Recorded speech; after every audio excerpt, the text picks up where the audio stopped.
Salut la famille, salut tout le monde, salut les abonnés, bienvenue sur la chaîne. Coach Willy pour vous servir.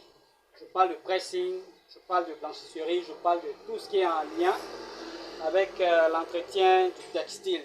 Voilà, c'est nous qui donnons la propriété à tout le monde. C'est pourquoi tout le monde est zo chaque matin pour aller au travail. Bienvenue sur la chaîne donc, voilà. Il y a un élément dont je ne vous ai pas encore parlé, c'est vrai qu'il y en a d'autres. Mais je voudrais qu'on s'intéresse aujourd'hui aux emballages. Les emballages qu'on utilise dans le pressing pour bien tenir les habits, bien garder les habits. Et ces emballages qui donnent de la beauté aux habits, qui donnent de la fraîcheur aux habits. C'est de ça qu'on va parler aujourd'hui. Voilà. Donc pour commencer, je vais vous dire que il y a un certain nombre d'emballages qu'on utilise dans le pressing. Bien sûr, emballer les vêtements qu'on a fini, c'est-à-dire qu'on a lavé, qu'on a repassé. Et donc, on dispose ces vêtements-là dans des emballages qui nous permettent de conserver les vêtements en état, de les protéger de la poussière et puis de bien les présenter au retrait. Ça aussi, c'est très important. Quand au retrait, les vêtements sont bien présentés, sont bien rendus, ça fait plaisir. Et c'est ce dont on va parler ce soir. Voilà, je vais commencer par le premier emballage. C'est celui-ci. Attendez que je mette ça juste à côté pour que ça soit plus facile à gérer. Donc, ça, c'est ce qu'on appelle... Bon, là, c'est... Je ne sais pas comment on appelle à l'usine. Hein. Voilà, mais nous, sur le terrain, on appelle ça chaussette. Pourquoi chaussette? Parce que ça nous permet... Je vais vous montrer. Voilà le format de ce paquet. C'est parce que ça a une ouverture sur un côté. Voilà. Donc, on porte juste sur les habits. C'est pourquoi on appelle ça chaussette. Voilà. Donc, son nom, je ne sais pas, scientifique ou quoi, je ne sais pas. Mais nous, dans le domaine du pressing, ici sur le terrain, on appelle ça chaussette. Et il y a chaussette, ça c'est le petit. Il y a ce petit. Il y a celui-là qu'on appelle petit. Et puis il y a le grand. Donc, je vais vous présenter le grand tout à l'heure. Voilà, le petit, il sert à emballer généralement entre un et deux articles. C'est-à-dire entre une chemise et deux chemises. Sinon, c'est une chemise. Maintenant, quand c'est des tricots, ça peut prendre deux. Parce que les tricots n'ont pas de col. Ça fait que c'est moins volumineux. Alors que quand les chemises ont un col, quand la chemise a un col, ça prend du volume. Donc, c'est tel que c'est une seule chemise que ça peut prendre. Voilà, donc c'est juste, la chaussette petite, c'est pour gérer les petites quantités. Une chemise, deux t-shirts maximum. Voilà, donc c'est pourquoi on l'appelle chaussette petite. Il y a le grand, donc je mets petit à côté, chaussette. Il y a la chaussette grand. Je vais vous montrer son format. Voilà, ça c'est encore plus grand. Le grand, il permet de prendre en compte entre une chemise, 4 chemises. Donc en gros, entre un article et 4. Quand c'est les tricots, ça peut prendre un peu plus. Mais je préfère qu'on n'entasse pas beaucoup les habits. Bon, après, c'est le choix de chacun. Sinon, je ne mets pas plus de 4 articles dans un emballage. Et je vous conseille de ne pas vraiment beaucoup entasser les articles dans un seul emballage. Donc, il y a la chaussette grande qui nous permet de prendre entre 1 et 4 articles, jusqu'à 5, ça peut aller jusqu'à 5. Voilà, donc ça c'est la chaussette grande. Après ça, on a la bobine. Voilà, dans le même registre, hein, on a la bobine. Là, on appelle bobine parce que c'est un rouleau. C'est un rouleau de sachet.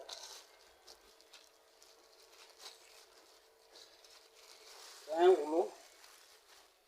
Et donc, on peut le dérouler autant que faire se peut. Ce qui est bien avec ce rouleau, c'est que il n'a pas de longueur prédéfinie. Donc, en fonction de ce que vous avez, vous découpez et puis vous fermez les bouts. Voilà, il y en a qui ferment avec les agrafes. Moi, je ferme ça avec un corps chaud. J'ai ma technique pour fermer. Quand c'est fermé comme ça, c'est très bien fermé, c'est vraiment bien joli. Et la poussière ne peut pas rentrer à l'intérieur. Voilà, donc c'était juste une précision. Comparé au rouleau qui, lui, est un long sachet dont on coupe en fonction du besoin. Ça veut dire que lui, il est limité. Quand le truc est trop long, ça ne peut pas prendre. Il y a souvent des robes qui sont un peu trop longues qu'on ne peut pas mettre dans les chaussettes. Et alors, c'est ce rouleau qu'on utilise. Parce que lui, on peut le couper en fonction du besoin. Il est tellement long. Si vous déroulez tout ce rouleau-là, ça peut aller peut-être sur 1 km. Donc, ça, c'est la bobine, c'est le rouleau. Et lui, comme je le disais, hein, on l'utilise déjà pour des choses qui sont plus longues que la chaussette ne peut pas prendre. Et puis, il est un peu plus large que la chaussette grande. Donc, ça permet de prendre les choses un peu plus larges. Nous, on l'utilise pour surtout les jeans. Et puis, certaines robes qu'on plie. Voilà, les jeans, parce que les jeans, quand on met déjà 2, 3 chaussettes, c'est difficile de prendre. Donc, on utilise ça, c'est beaucoup plus large. Puis, c'est encore plus long. Donc, pour tout ce qui échappe aux chaussettes, on utilise la bobine. Dans le registre de chemises, de pantalons, de robes simples, de petites robes, et certaines robes qui sont un peu plus grandes, voilà, qu'on peut mettre dans ce sachet, avec les jeans bien sûr. Voilà, je dis ça parce que il y a des robes qui sont beaucoup plus grandes, là, qu'on ne peut pas mettre dans cet emballage-là. Voilà, donc c'est la bobine. C'est la bobine. C'est très important au quotidien. Vraiment, ça nous sert énormément. Ça permet de gérer plein de trucs. C'est pourquoi on l'achète sur kilo. On achète le rouleau quand on l'a. Vraiment, ça permet de faire beaucoup de choses. C'est très utile. Et puis, c'est durable.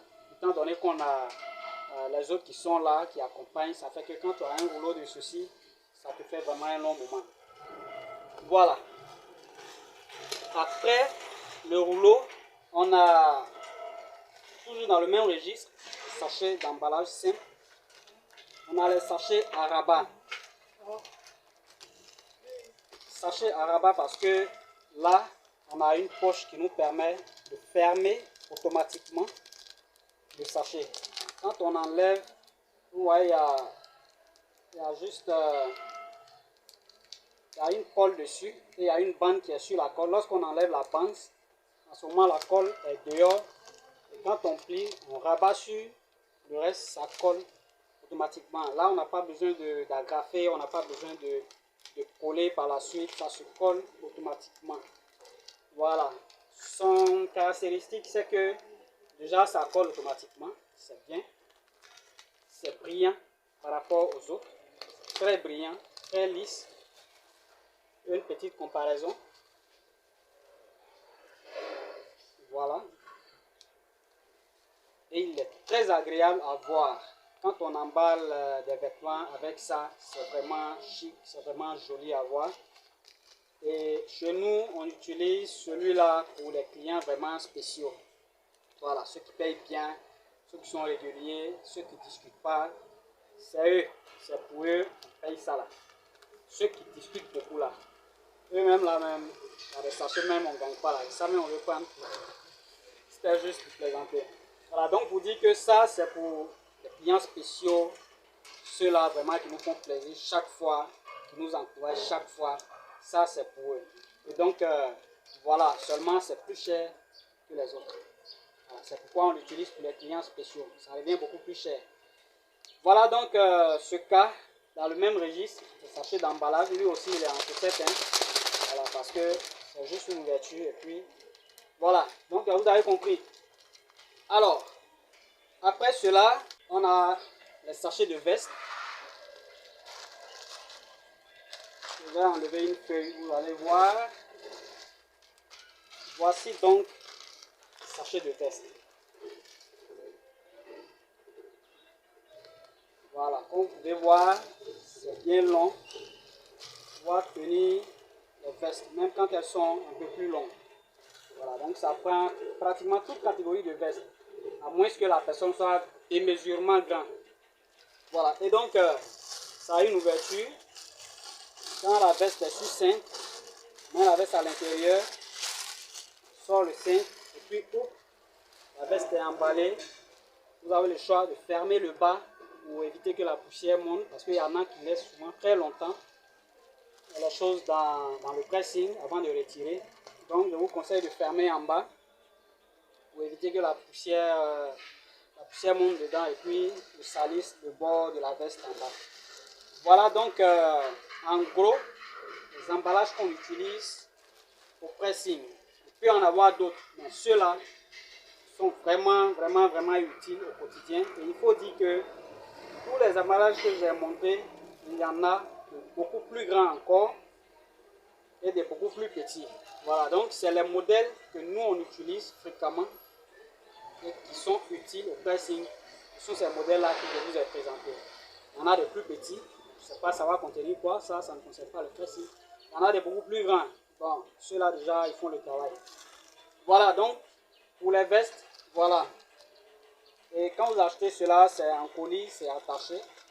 Vous achetez, je crois, il y a 70 pièces dedans. Donc c'est pour 70 costumes ou vestes. Voilà, vous avez tous les emballages pour les vêtements, les emballages directs. En dehors de ça, il y a les emballages de livraison qu'on a sur le côté. Ça dépend de vous. Il y en a qui font à l'effigie de leur entreprise, c'est-à-dire personnalisé, avec le logo et le nom de leur pressing, leur entreprise. Ça peut être une autre entreprise. Mais moi, personnellement, je suis déjà passé par tout ça, mais en ce moment, c'est ce modèle-là que j'utilise parce que ça me revient moins cher. Voilà, je le précise très bien. Donc, on a ceux-là. On a ces emballages choco, on appelle ça sachet choco. Quand on va acheter, c'est comme ça, on dit. Il y a ce modèle qui n'a pas de motif dessus, ça n'a pas de dessin. Il y en a d'autres avec des dessins, il y en a d'autres avec des écritures. Ça dépend de ce que vous voulez. Cette fois, j'ai pris ce qui est sans écriture. C'est neutre. Et puis, c'est biodégradable. Voilà. C'est biodégradable. Et donc, c'est cet emballage-là qu'on utilise pour livrer. C'est-à-dire, quand on finit de tout faire, de repasser, d'emballer avec les autres plastiques que j'ai montrés, on met dans ces emballages-là pour stocker. Et là, on met le nom du client dessus. De sorte que c'est prêt, c'est déposé, le nom du client est dessus. Lorsqu'il vient, on a juste à regarder pour le nom du client et puis on enlève le paquet, on lui donne. Donc ça, c'est le sachet de finition pour la livraison. Voilà, tout ça, c'est les dépenses. C'est les dépenses, c'est vrai. C'est pourquoi certains ne prennent pas tout cela parce que c'est des dépenses en plus. Mais si vous voulez rendre un service vraiment efficace, un service accompli, voilà, on se doit d'y mettre les moyens et c'est ce qu'on fait. Ça permet de rendre nos clients heureux. C'est vrai que ça quitte dans nos charges, ça quitte dans nos gains, mais c'est ça aussi qui fait l'efficacité du service, c'est ça aussi qui fait la fiabilité du service, c'est ça aussi qui rend les clients heureux et qui les motive à revenir toujours vers nous. Donc voilà ce que j'avais à vous présenter comme emballage ce soir. Il faut dire que ça aussi, il y en a de plus gros, il y en a de plus petits. Voilà, c'est ce modèle-là que moi j'ai choisi. Voilà. Donc, pour tous ceux qui seraient intéressés par les emballages, vous avez mon WhatsApp, vous avez sur l'écran. Il y a certaines villes où c'est facile, où tous ces trucs sont faciles à trouver. Il y en a d'autres où c'est pas facile. Voilà, comme dernièrement, j'ai une abonnée qui est venue se former, qui est à Séguéla venue se former. Elle disait comme ça que c'est les choses qui ne sont pas faciles à trouver sur place là-bas. Et donc, elle commande depuis ici. Donc, pour tous ceux qui seraient intéressés par les emballages, veuillez me contacter. Vous avez mon numéro WhatsApp. En tout cas, pour ceux qui sont en Côte d'Ivoire ici. Ceux qui sont en Côte d'Ivoire ici et qui sont sûrs qu'il y a une compagnie de transport qui dessert chez eux. Voilà, là, c'est encore plus facile. Donc, je n'ai pas beaucoup de temps.